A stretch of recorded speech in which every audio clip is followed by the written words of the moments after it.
BB851, turn right heading 180.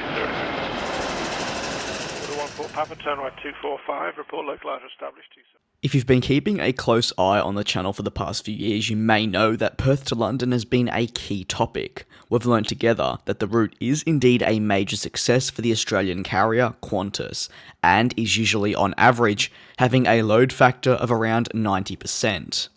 The flight, which is daily, is currently facing no competition, despite Richard Branson noting that he is indeed eager to launch a London to Perth flight as well. With no competition at the time, and the flight being a success, it's not any wonder that in recent days, the flight officially became profitable for the airline. The 17-hour roughly flight is not the only service Qantas flies to London, believe it or not.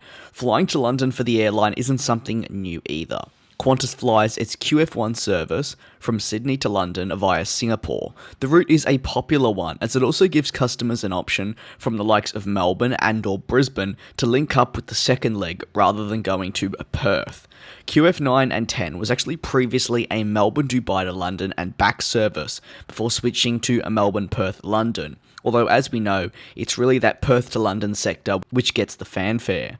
However, for a long time, these routes simply weren't all that profitable for Qantas. They did keep flying these services though.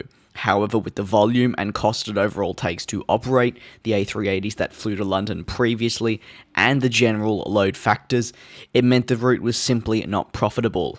Now, however, Qantas has come out and said that with their Boeing 787 flying to London, they're now finally profitable. Qantas is not the only airline that flies from Australia to London, but it is the only airline that does it directly.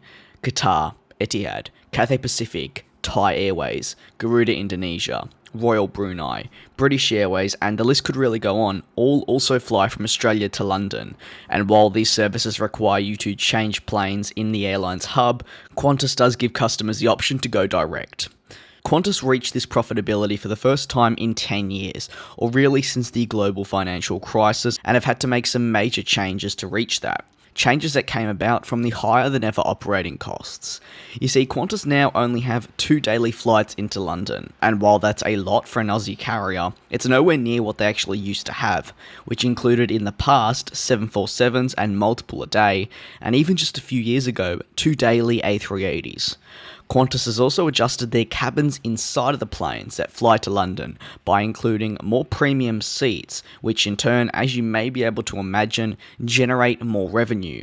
While Qantas still has an economy on a plane, like an A380, just over 20% of the seats are indeed premium, while for the Boeing 787, it's around 30%. Of course, the fuel efficiency of the Boeing 787 is another added benefit when it comes to reaching profitability. London, as 2020 approaches, still remains the only active European destination for Qantas.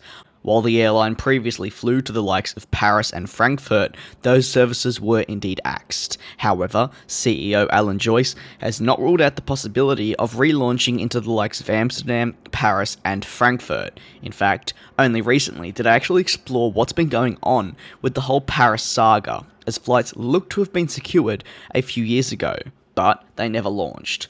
In short, with flying to London now profitable and the European market booming, it's all good signs of further expansion for Qantas, and in addition, their Project Sunrise. What are your thoughts? Let me know down in the comment section below, and as always, thank you very much for tuning into another one of my videos. I do very much look forward to you all joining me in the next one.